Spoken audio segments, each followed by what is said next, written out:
Sumit ji, Khamenei का भी सबसे बड़ा कबूलनामा सामने आया है। ईरान में हजारों लोगों की मौत को लेकर उन्होंने ये बात कही। खामेनेई ने ट्रंप को इसके लिए जिम्मेदार बताया और कहा कि ट्रंप ने ही लोगों को भड़काया था, जिसके बाद लोग सड़कों पर उतर आए और इस तरह के हालात बन गए। मोनिका जी, जो अभी हमें ईरान में देखने को मिल रहा है कि मैं आपके चैनल पे और आपके शो पे कह रहा था, एक टेम्परेरी पॉज है। कोई चीजें ठीक नहीं हुई, एक बड़े आघात, एक बड़े हमले की तैयारी अमेरिका कर रहा है। ये उसके बीच का सन्नाटा। देखिए, जब आप युद्ध में जाते हैं तीन चीजें होती है: स्पीड, सिक्रेसी और कितना स्मूथली आप कोई भी ऑपरेशन करें। मतलब आपका स्पीड, सिक्रेसी सबसे इंपॉर्टेंट होती है। यानी कि दुश्मन को आप बिल्कुल चौंका दे, उनको एक्सपेक्टेशन ना हो तब हमला करे। अमेरिका यही कर रहा है। जो आप देखेंगे, अमेरिका का काफी असला बारूद काफी मिडल ईस्ट की तरफ जा रहा है। अब सवाल यह है कि खमेनी को भी इस चीज की भनक तो लग गई होगी। अगर हमें पता तो उसको भी पता लग गई होगी। तो खमेनी ने अपना वो जो पोस्चर है वो चेंज कर दिया। जुम्मे की नमाज थी तो खमेनी ने बोल दिया, भाई ऐसा है, देखो ये जो लोग थे ये आतंकवादी थे, यानी कि ईरान के अपने लोग आतंकवादी हो गए। ये जो प्रोटेस्टर्स नहीं थे, ये अमेरिका और इसराइल के सिपाही थे। ट्रंप और बेंजामिन नेतन्याहू के सिपाही थे। इन्होंने ये अफरा तफरी मचाई। हाँ, हजारों लोग मारे गए ट्रंप और नेतन्याहू की गलती से। यानी कि कहीं ना कहीं हमें नहीं मानते हैं कि हजारों लोग मारे गए हैं और ट्रंप और नेतन्याहू की गलती से। अब मोनिका जी, अगर सूत्रों की सुने और कुछ मीडिया आउटलेट्स की सुने, तो ये जो आंकड़ा है 15-17 हजार से भी ऊपर बताया जा रहा है। अब ये लोग खुद कह रहे हैं कि हमने 20 हजार लोग गिरफ्तार कर लिए हैं। अब 20 हजार कह रहे हो तो आप 40-50 हजार या उससे भी ज्यादा नंबर मानिए।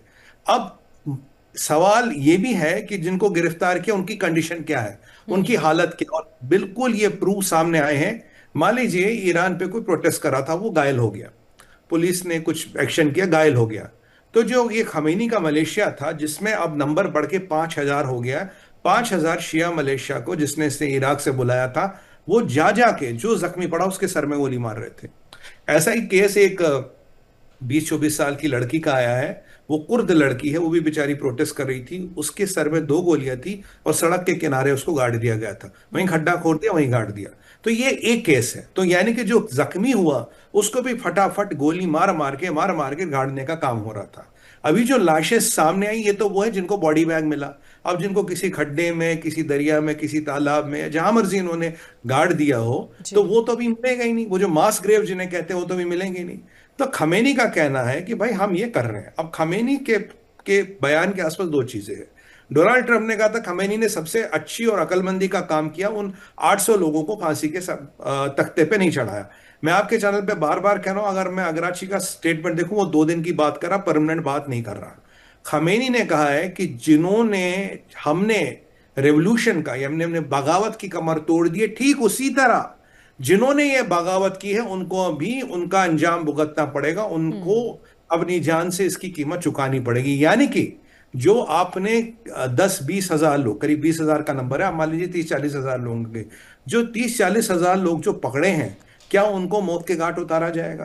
क्या उनको टॉर्चर किया जा रहा है? क्या उनमें से कहीं चुपचाप मार के किसी खड्डे में, किसी, मतलब ना, वो जेसीबी से खड्डा खोद दिया वहां डाले जा रहे हैं?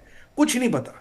क्योंकि उसके बाद खमेनी का एक नंबर 2 या नंबर 3 आता है। ये भी मुल्ला है, इसका नाम है खटामी, या खटानी भी कहते हैं, खटनी भी कहते हैं ईरानी में। ये जो खतामी है ये भी कह रहा है कि जिसने भी ये हमाकत करने की कोशिश की, उस पे जो पाप लगा है, उस पे जो गुनाह लगा है, वो उसके खून से ही धुलेगा। यानी कि उन सबको मारने की बातें खटामी भी कर रहा, खमेनी का नंबर 2 या नंबर 3, और खमेनी भी कर रहा, भाई हम उसको नहीं छोड़ूंगा। यानी कि जो ट्रंप ने कहा था कि भाई तुम अब किसी को हाथ नहीं लगाओगे तो हम फिलहाल मिलिट्री स्ट्राइक रोक रहे, जबकि कारण कुछ और थे। कारण थे सऊदियों ने और बाकी सबने धोखा दे दिया, और इसराइल की भी न्यूक्लियर इंस्टॉलेशन की बात थी, जो हम डिस्कस कर चुके हैं। अब राइट। जब ऐसी परिस्थिति हो गई, गेम पलट गया, तो आप सीधा सीधा अमेरिका को ये कह रहे हो, भाई मैं तो लोगों को मारूंगा, अब बैचेस में मारूं, कम मारूं, ज्यादा मारूं, मेरे हाथ में, इन सबको मैं मौत के घाट उठा लूंगा। तो 10-15-20 हजार लोग जो भी आपने मारे, उसके अलावा 30-40 हजार लोग की जान का सवाल है।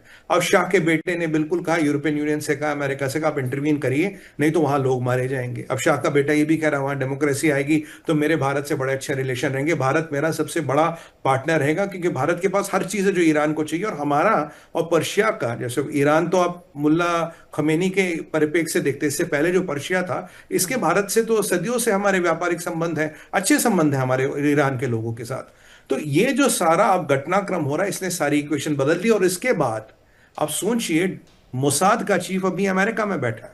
उसको अमेरिका क्यों बुलाया अमेरिका ने? क्योंकि डोनाल्ड ट्रंप जानना चाहते कि भाई जमीन पे परिस्थिति क्या है, इसीलिए उसको अमेरिका तलब किया गया। वो अमेरिका में बैठा अभी, और वहां उसकी मीटिंग होनी थी स्टीव विटकॉफ के साथ। ये जरूर सी बात है कि सीआईए के डायरेक्टर भी मिलेंगे, अगर पीट हेग्सेथ होंगे वो मिलेंगे, मार्को रूबियो होंगे वो मिलेंगे। और फ्लोरिडा क्यों बुलाया? अब फ्लोरिडा में क्यों भाई? आप न्यूयॉर्क बुलाते, वॉशिंगटन बुलाते, फ्लोरिडा में इसलिए बुलाया क्योंकि इस वीकेंड पे ट्रंप भी फ्लोरिडा में है, और जो उनका मारियो लोगो वाला रिजॉर्ट है, कम रेजिडेंस है, ये वहीं बैठे हैं।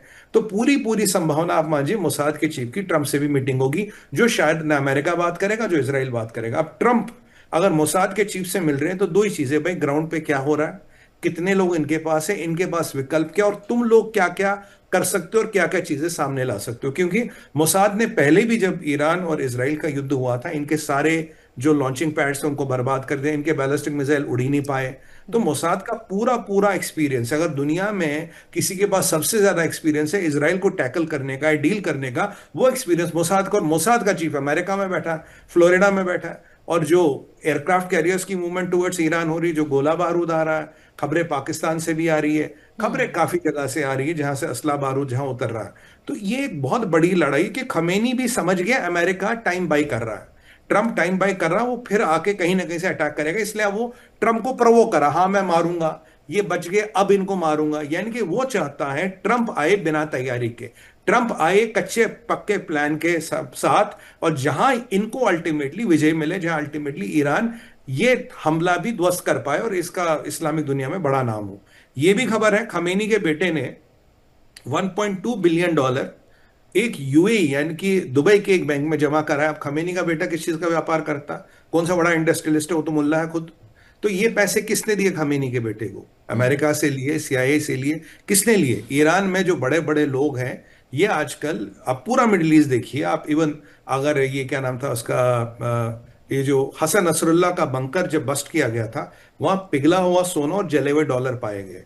तो ये लोग या तो सोना रखते हैं अपने पास या डॉलर रखते हैं। हाँ। जब भागने का टाइम आता है, ये कपड़े जूते हमारी तरह लेके नहीं जाते, ये वो दो अटैची होता है, एक में सोना एक में डॉलर, प्राइवेट जहाज में डाला, किसी प्राइवेट एयरपोर्ट में उतरा, वहां की सरकार के साथ सेटिंग है, और वहां देश में चले गए। तो आज ईरान में से काफी लोग अपनी वेल्थ जो उन्होंने मतलब लिटरली अटैचियों में रख रखी, उसको निकालने का काम कर रहे हैं। खमीनी का बेटा पैसे जमा करा रहा है। तो आप मानिए ये जो प्रकरण है अभी भीषण होने वाला है। अमेरिका अपने सारे मिलिट्री ऑप्शन देख रहा है, और जो शाह के बेटे का भारत को लेके स्टेटमेंट आया, यानी कि एक फॉरेन पॉलिसी स्टेटमेंट है कि भाई जब मैं बनूंगा ऐसे ऐसे होगा। जो हमारे यहाँ किस लोगों के अप्रेंशियस थे, छाभार का क्या होगा, व्यापार क्या क्या होगा, मैं कह रहा हूँ अगर शाह का बेटा आएगा, छाभार क्या, व्यापार क्या, प्यार भी कहीं गुना बढ़ेगा हमारे ईरान के लोगों के साथ। हमारी समस्या इस मुल्ला रेजीम के साथ है, ईरान के लोगों के साथ नहीं है, पर्शिया के साथ नहीं है, पर्शियन सिविलाइजेशन के साथ नहीं है। ये क्लियर करना बड़ा इंपॉर्टेंट है। और भारत की जो रणनीति और राजनीति, अभी वेट एंड वॉच, देखते हैं ऊंट किस करवट बैठता है। और मैं आपको पहले भी कह रहा था कि बेंजामिन नेतन्याहू और डोनाल्ड ट्रंप ये अपॉर्चुनिटी कभी नहीं छोड़ेंगे। इतना आक्रोश और इतनी बड़ी लिस्ट खमेनी के अगेंस्ट, इतने ज्यादा लोग का हाथ, इतने ज्यादा लोग का खून खमेनी के हाथ पे है, दुनिया में आपको कोई एक सवाल भी नहीं पूछेगा जो आपने किया, क्यों किया, कैसे किया। ये है इसका निष्कर्ष।